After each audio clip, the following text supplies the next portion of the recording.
des soldats, des gens. En fait, il s'est mélangé aux gens pour ne pas qu'on reconnaisse qu'il était disciple de Jésus. En aucun cas, Pierre ne voulait qu'on sache maintenant qu'il était disciple de Jésus.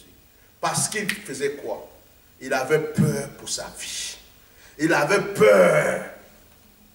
Il avait peur que ceux qui venaient là d'arrêter son Seigneur l'arrêtent aussi. Il avait peur que ceux qui venaient de saisir son Seigneur le saisissent aussi. Alors Pierre avait peur. Il était dans la foule. La Bible ne m'a pas dit que Pierre s'est retiré pour aller prier. La Bible ne m'a pas dit, pourtant Jésus a appris à Pierre qu'il faut prier tout le temps. Dans des situations difficiles, il faut prier. En temps normal, tu as été disciple de Jésus-Christ. Il y a une situation difficile qui arrive. La première des choses à faire, c'est se retirer pour aller prier. Invoquer la grâce de Dieu pour ta vie, pour la vie de tes frères. Demander la volonté de Dieu dans cette situation. La Bible ne m'a pas dit que Pierre l'a fait. La Bible dit que Pierre est allé se mélanger à la foule. Il était là, parmi les gens qui étaient venus assister à la mort de Jésus.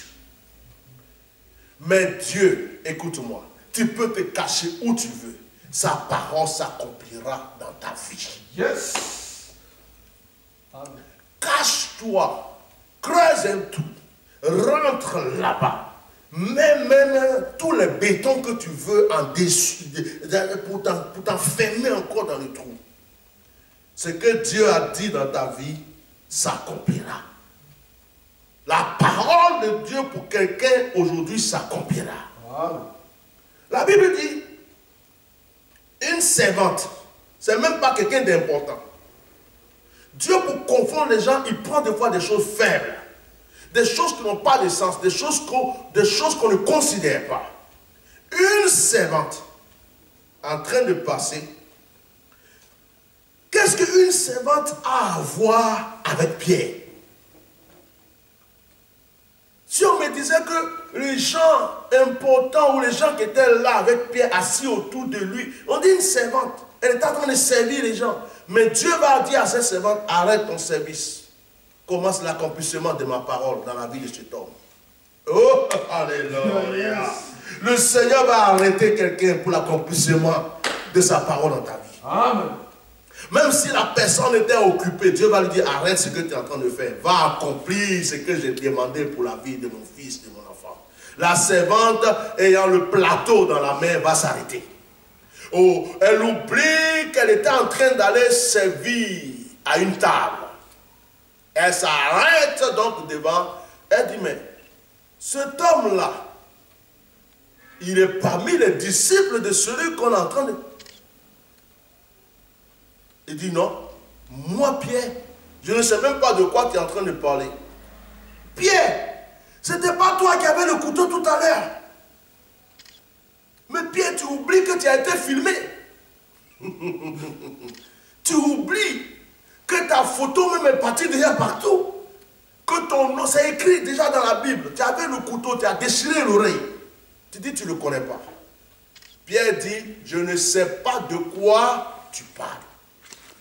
Dans Matthieu, la Bible dit qu'une autre servante va venir encore. Ce qui est intéressant, la première servante dit, cet homme est un Galiléen. Il est parmi les disciples de Jésus, le Galiléen. Après, une autre servante encore arrive, et puis elle dit, mais cet homme-là, il est parmi les disciples du Nazaréen. C'est-à-dire que Pierre, on lui donnait tous les titres maintenant. Pierre nie Jésus pour une deuxième fois. Le coq ne chante pas. Le coq attend Pierre. Alléluia. Le coq attend Pierre. Parce que Jésus a dit, tu me régneras 3 fois. Et quand tu finiras de me régner 3 fois, le coq chantera. C'est là que tu te rappelleras que tu m'as régné. Alors, qu'est-ce qui se passe? Première servante, deuxième servante.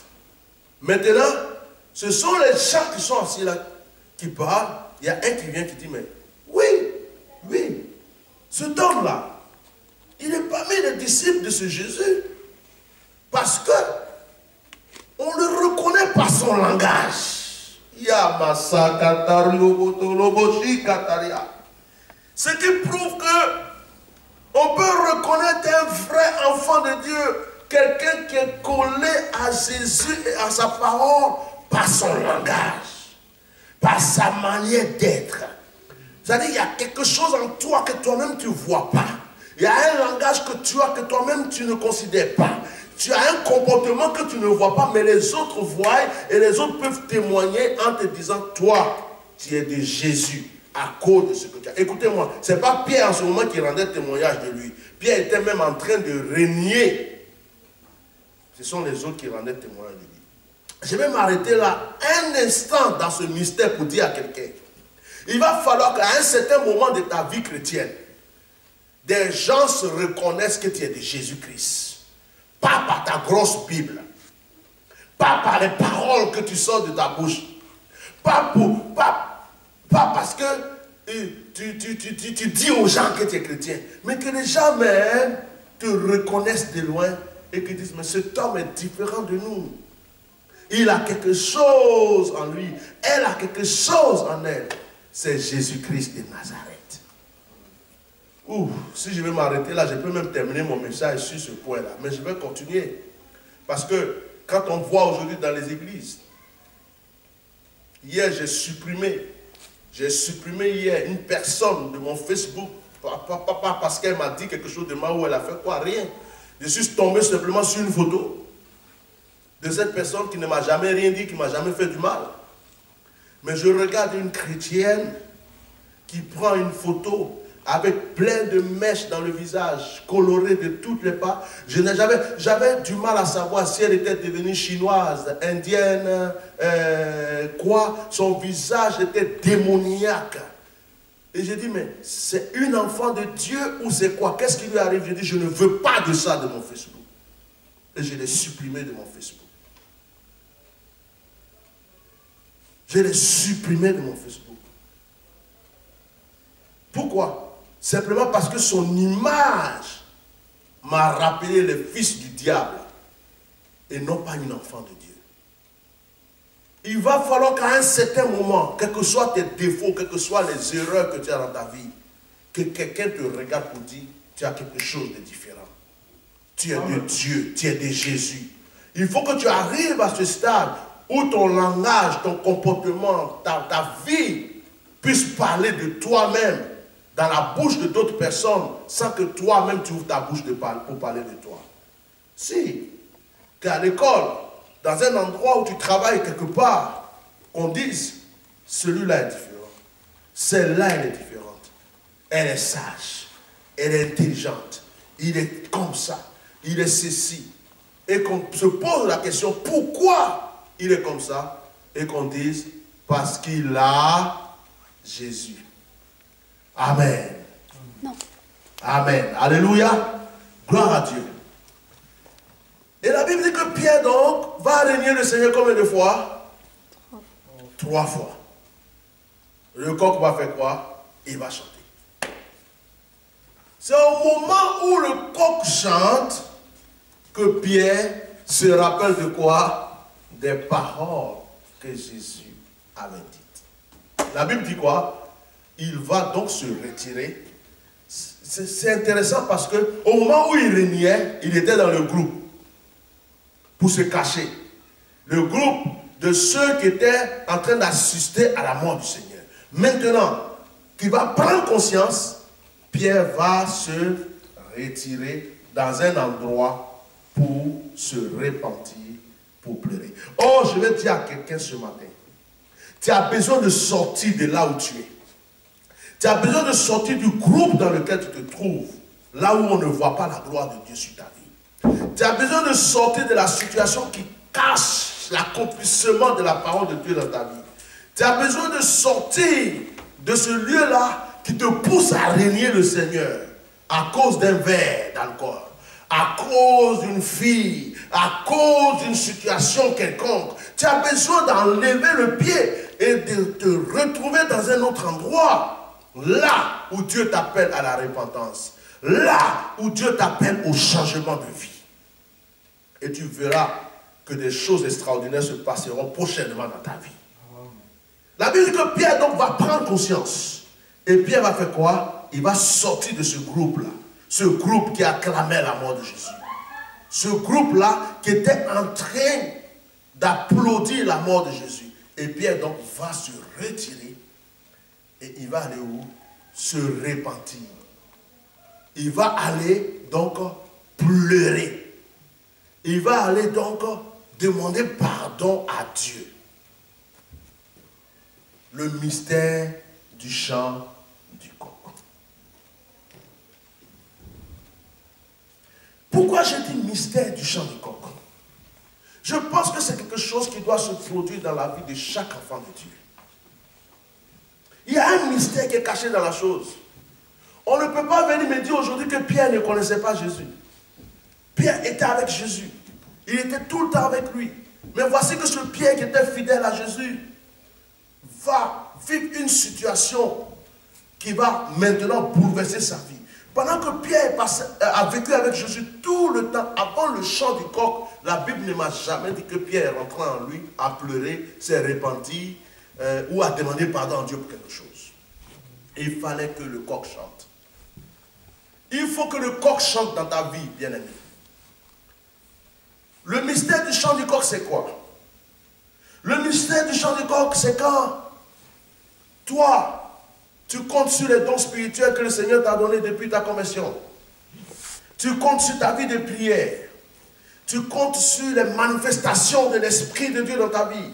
Tu comptes même sur la grande église que tu as. Tu comptes sur la belle femme, le beau mari, les beaux enfants, sur tous les atouts, toutes les qualités, tous les dons spirituels que tu as. Mais qu'au fond de toi, tu n'as pas encore connu ce que c'est que la repentance. Qu'au fond de toi, tu n'as pas encore connu ce que c'est que le déclic qui changera ta vie. Le mystère du chant du coq, c'est le déclic qui transforme notre vie. Écoutez-moi, depuis le jour que Pierre a pleuré, la Bible dit que ce n'était plus le même Pierre. Il n'était plus dans le groupe de ceux qui se cachaient ou de ceux qui se moquaient de Jésus. Mais Pierre était dans la chambre haute avec ses frères et sœurs en train de prier et attendre la venue du Saint-Esprit. Ce même Pierre qui a régné le Seigneur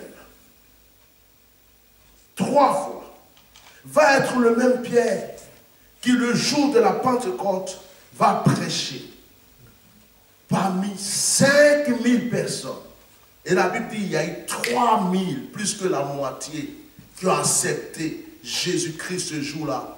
Il a prêché sans micro, il a prêché sans paf, il a prêché, je ne sais pas quel était l'écho de sa voix, pour prêcher à 5000 personnes, pour que 3000 personnes entendent cette parole qui pénètre dans leur esprit, leur cœur pour accepter Jésus. Ça prouve que ce Pierre avait été transformé depuis que le coq avait chanté. Ça prouve que la repentance qu'il avait eue ce jour-là est la repentance qui a transformé sa vie pour qu'il devienne réellement la personne que Jésus-Christ voulait qu'il devienne. Et c'est ce même Pierre qui va encore aller se connaître pour prêcher, de cet esprit va descendre chez les païens. C'est le même Pierre qui va voir un paralytique et qui va lui dire: je n'ai ni argent, je n'ai ni or, mais au nom de ce Jésus que j'avais renié autrefois et qui m'a fait prendre conscience, au nom de ce Jésus, lève-toi et marche. Amen. Lorsque le coq chante dans ta vie, il y a des choses qui changent dans ta vie. Lorsque tu arrives au chant du coq, tu ne comptes plus sur ton passé. Tu ne comptes plus sur tes expériences. Tu ne comptes même plus sur les qualités que tu as. Mais tu comptes sur le nom de Jésus. Et tu peux parler comme Pierre. Je n'ai ni argent. Je n'ai ni or. Je n'ai ni qualité. Je n'ai ni orgueil. Je n'ai ni don spirituel. Je n'ai ni quoi que ce soit. Mais ce que j'ai, ça s'appelle Jésus-Christ de Nazareth. Et au nom de ce Jésus de Nazareth, lève-toi et marche. Et les paroles s'accompliront de ta bouche parce que tu seras en relation intime avec ce Jésus-Christ. Tu le connaîtras réellement. Lorsque le coq n'a pas encore chanté dans ta vie, tu connais Jésus, mais tu le connais à moitié. Lorsque le coq n'a pas chanté dans ta vie, tu connais Jésus, mais tu le connais comme toi tu veux le connaître.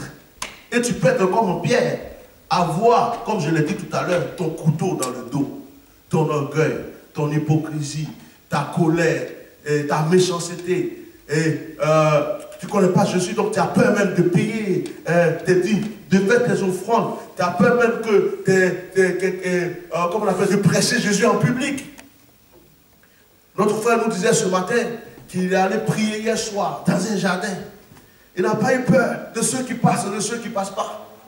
Il est allé ici en France, on dit mais on pourrait dire voilà un fou. On allait appeler les pompiers et la police pour aller le ramasser. Mais il est allé se mettre dans ce... Il a prié.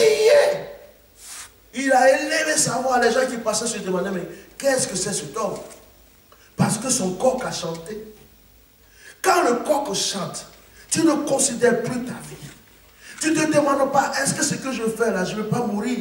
Tu ne dis pas, mais est-ce que les gens de la ville ne se moquent pas de moi? Tu ne dis même pas, mais est-ce que les gens, qu'est-ce qu'ils disent les gens de moi? Tu dis simplement, qu'est-ce que Dieu pense de moi? Parce que ton coq a chanté.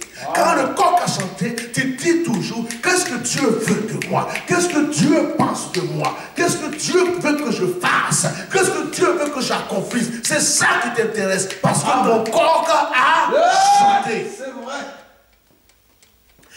La Bible dit qu'il y a une autre personne qui ne va pas avoir la chance que le coq chante pour lui. Il s'appelait Judas.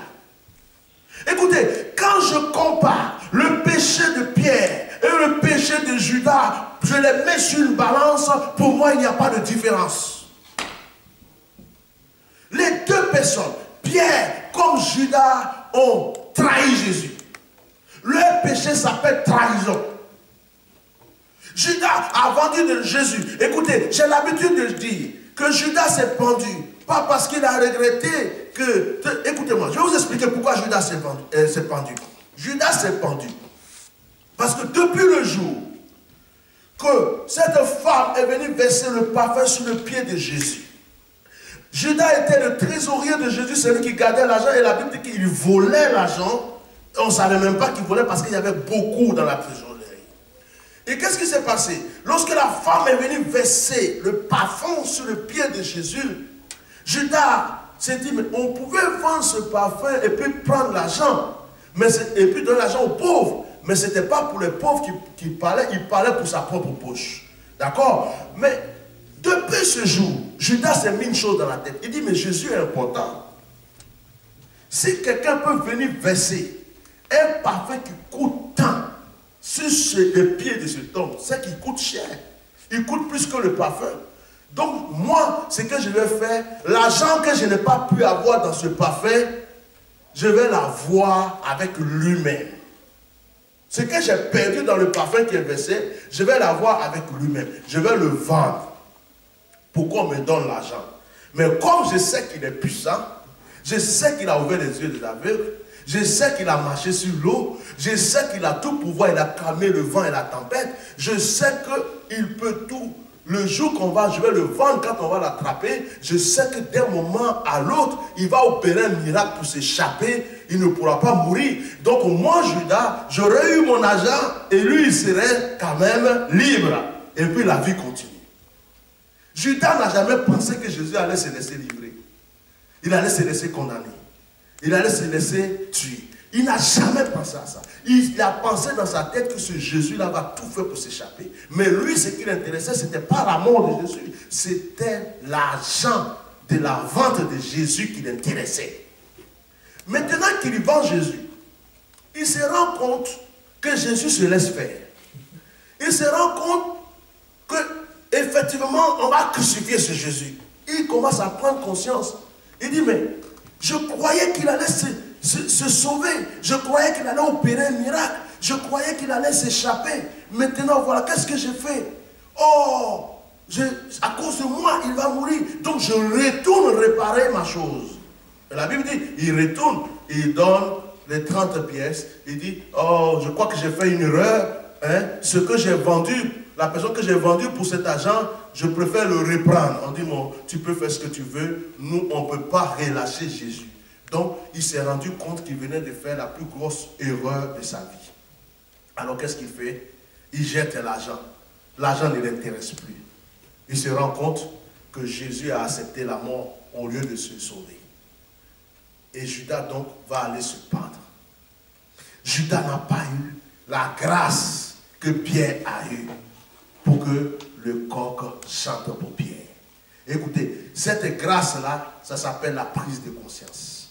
Cette grâce, ça s'appelle la repentance. Je suis sûr que si Judas avait eu cette grâce pour se repentir, pour dire, oh, j'ai mal fait, Seigneur, pardonne-moi, et que Judas était rentré dans un état de repentance, de la même manière que Pierre avait été pardonné après avoir renié le Seigneur, Judas aussi aurait été pardonné, et il serait même parmi les disciples les plus puissants de la Bible, et peut-être qu'on n'aurait même pas pu entendre parler de Paul. Parce qu'on va dire quelque part que dans l'histoire, moi je dis que Paul est venu prendre la place de Judas. Amen. Écoutez-moi, je vais vous sortir un mystère. Il y a un réma là que je vais vous sortir. Regardez bien, Judas était mauvais. Il a vendu Jésus. Jésus, la Bible dit qu'on va le remplacer. Il va se faire remplacer par Paul. Regardez un peu la vie de Paul. Dieu ne prend pas quelqu'un qui était bon auparavant, il prend quelqu'un aussi qui tuait les chrétiens, qui versait le sang des chrétiens. Celui qui a versé le sang de Jésus, qui n'a pas pu se repentir, va être remplacé par celui qui versait le sang des chrétiens, mais qui va avoir la grâce de se repentir. Celui qui devrait remplacer Judas devrait être quelqu'un qui faisait du mal. Ce ne devrait pas être quelqu'un qui commençait sa vie avec le bien. Ça veut dire quelqu'un qui se repentait. La repentance que Judas n'a pas eu la grâce d'avoir, Paul a pu l'avoir. Et la Bible dit que, donc, Paul a été l'un des apôtres les plus connus, les plus puissamment utilisés. Je vais essayer de m'arrêter là parce que si je veux continuer à rentrer dans les mystères, nous allons continuer. Et je pense qu'avec le temps qui nous reste, je vais essayer de m'arrêter là en vous disant, le mystère du chant du coq, c'est le carrefour de la repentance. Le mystère du chant du coq, c'est le tunnel de la prise de conscience. Le mystère du chant du coq, c'est le jour où quelque chose se passe dans ta vie pour que tu prennes conscience que tu n'es rien, que tu ne peux rien, que tu n'as rien sans Dieu, que tu ne peux rien sans Jésus, et que tu ne peux rien sans sa force, et que tu ne peux rien sans son autorité. Ce jour-là, ton histoire change, ta vie change. Je veux dire à quelqu'un aujourd'hui, arrête de compter sur tes qualités, arrête de compter sur tes capacités. Je veux dire même au bishop Etienne Ignace, arrête de compter sur ton passé. Arrête de compter, mon frère, ma soeur, sur tout ce que tu as, que tu peux ou que tu as déjà fait. Compte sur la force de Jésus, la parole de Jésus, l'autorité de Jésus, le pouvoir de Jésus qui est dans ta vie, car c'est avec cela que tu pourras changer toutes les situations pour ta propre vie et pour la vie des autres, comme Pierre a pu se repentir, changer sa vie, changer la vie de 3000 personnes, changer la vie de toute l'église et changer la vie d'un paralytique qui était assis depuis des années que personne ne pouvait guérir. Que ce matin, cette parole transforme ta vie. Compte sur le Seigneur, ne compte plus sur autre chose. Écoute-moi, à travers ce message, je vais dire à quelqu'un, de la même manière que Pierre se repentit, que le Seigneur l'a pardonné. Je ne veux pas que tu sois comme Judas. Je ne veux pas que tu sois comme Judas qui n'a pas eu l'occasion de se repentir. Je veux que tu sois comme Pierre qui a eu l'occasion de se repentir. Pleure sur ta vie. Pleure sur tes péchés. Écoute-moi, qu'est-ce que tu as eu comme problème? As-tu commis l'adultère? As-tu commis l'impudicité? As-tu volé? As-tu fait commis une situation difficile? As-tu eu la haine pour quelqu'un? Est-ce que tu es dans une situation où tu sais que tu as commis un acte qui est en train de te culpabiliser du matin au soir? Écoute-moi, à travers ce message, je viens te dire une chose. Ce que tu vis n'est pas plus désagréable que Pierre qui a dormi avec Jésus et qui l'a régné quand même. Si le Seigneur a pardonné Pierre, il n'a pas pleuré pendant une semaine, il n'a pas pleuré pendant un mois, La Bible dit, c'est simplement retirer un instant pour pleurer et demander pardon à Dieu. Dieu l'a pardonné.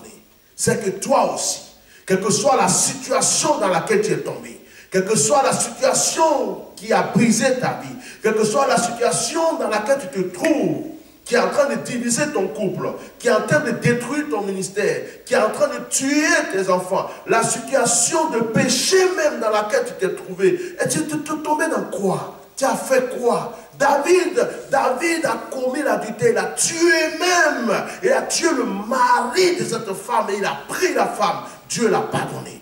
Je viens donner de l'espoir à quelqu'un ce matin. Je viens dire à quelqu'un ce matin, laisse le mystère du coq s'accomplir dans ta vie. Reprends un nouveau départ à travers ce message. Reprends un nouveau départ. C'est le départ du nouveau chemin. Le chemin de la victoire. Le chemin de l'excellence. Tout ce que tu as à faire, c'est de rentrer en toi comme Pierre l'a fait. C'est de te retirer comme Pierre l'a fait. Et c'est de parler à Dieu comme Pierre l'a fait. C'est de te repentir comme Pierre l'a fait. Et de la même manière que le Seigneur a pardonné Pierre et qu'il a changé sa vie, le Seigneur le fera pour toi. Je vais terminer en te disant, le passé, c'est le passé. Ce qui s'est passé avant même que tu écoutes ce message, c'est le passé. Le passé, c'est le passé. Et le présent, c'est ce message que je suis en train de te prêcher pour que ton futur soit meilleur, comme le futur de Pierre a été meilleur. Que le Seigneur bénisse sa parole. Au nom de Jésus, on acclame la parole du Seigneur.